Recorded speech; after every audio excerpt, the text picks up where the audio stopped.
मेरा भतीजा मेरी सफ़ेद घोड़ी पर सवारी करने का बहुत शौकीन था। वो अक्सर मुझसे इसरार करता, चुची, मुझे आपकी सफ़ेद घोड़ी की सवारी करनी है।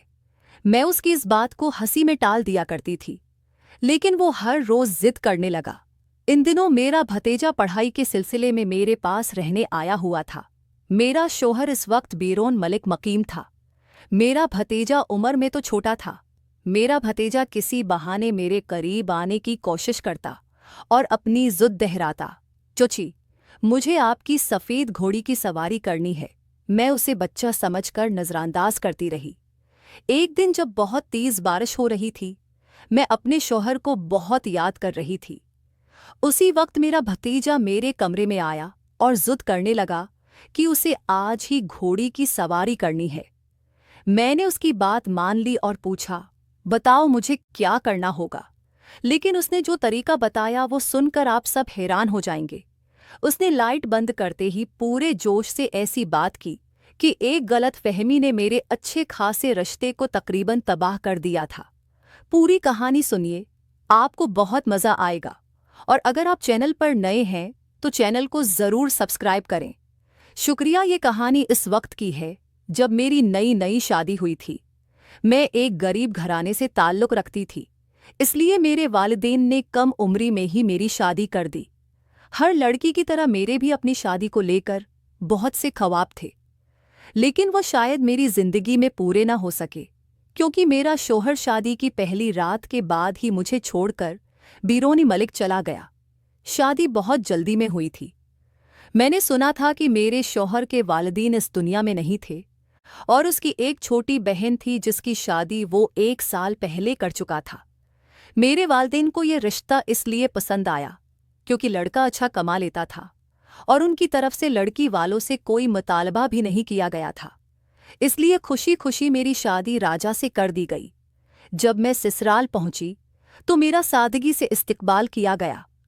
ससुराल में ज़्यादा लोग नहीं थे। जब मैं अपने शौहर के कमरे में दाखिल हुई तो उसने कमरे को फूलों से सजा रखा था। वो रात मेरे लिए बहुत मोहब्बत भरी थी। हर नई दुल्हन की तरह मैं भी अपने शौहर का बेसब्री से इंतज़ार कर रही थी।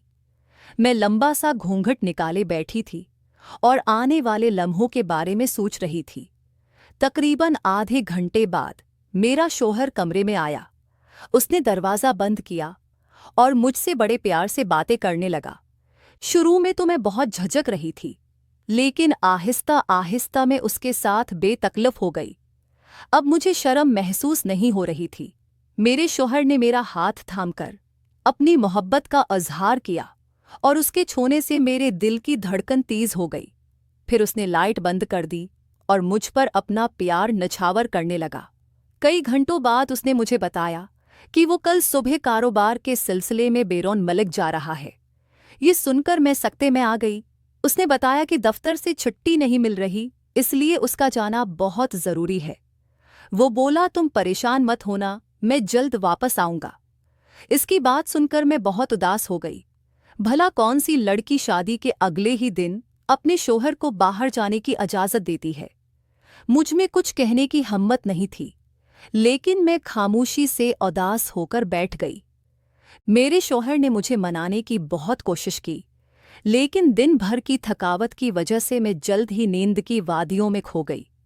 सुबह जब मेरी आंख खुली तो मैंने देखा कि मेरा शौहर बेरोन मलिक जाने की तैयारी कर रहा था।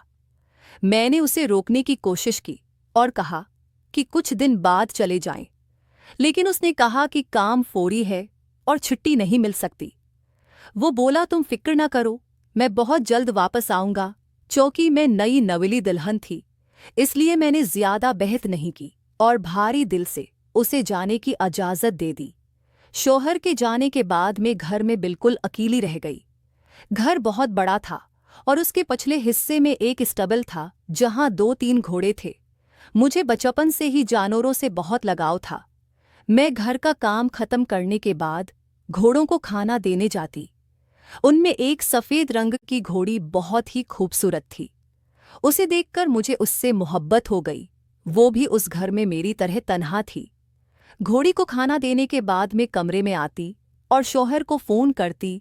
वो मुझसे बातें करता, लेकिन मैं हर बार उससे वापस आने की जिद करती। वो कहता कि बस कुछ दिन और इंतजार करो। उसने मुझे बताया कि मेरा भतीजा जल्द ही हमारे घर पढ़ाई के लिए रहने आएगा, क्योंकि करीब ही अच्छे कॉलेज हैं। उसने कहा कि उससे मेरा दिल भी लगा रहेगा। ये सुनकर मुझे थोड़ा सुकून मिला। एक दिन मैंने रात का खाना बनाया और खाने के बाद इस्तबल चली गई। वहां मैंने सफेद घोड़ी के साथ कुछ वक्त गुजारा। उसकी नीली आंखें थीं और जब भी मैं उसके करीब जाती, वो अपनी गर्दन झुका लेती, जैसे वो मेरे जज्बात को समझती हो। मैं उससे बातें करती और उसे खाना खिलाती। उसके बाद मैं कमरे में आकर थकावट की वजह से गहरी नींद सो गई। सुबह उठकर मैंने घर के काम शुरू किए और घोड़ों को चारा डाला। जब मैं फारे होकर निकली तो दरवाजे की घंटी जोर से बजी। मैं भागकर दरवाज़ा खोलने गई। सामने मेरा भतीजा अरमान खड़ा था। मैंने उसे शादी पर एक बार देखा था, इसलिए मैंने उसे फौरा पहचान लिया। उसने मुझे देखते ही कहा, चुची आप तो आज बहुत खूबसूरत लग रही हैं। मैं शर्मा गई और कहा,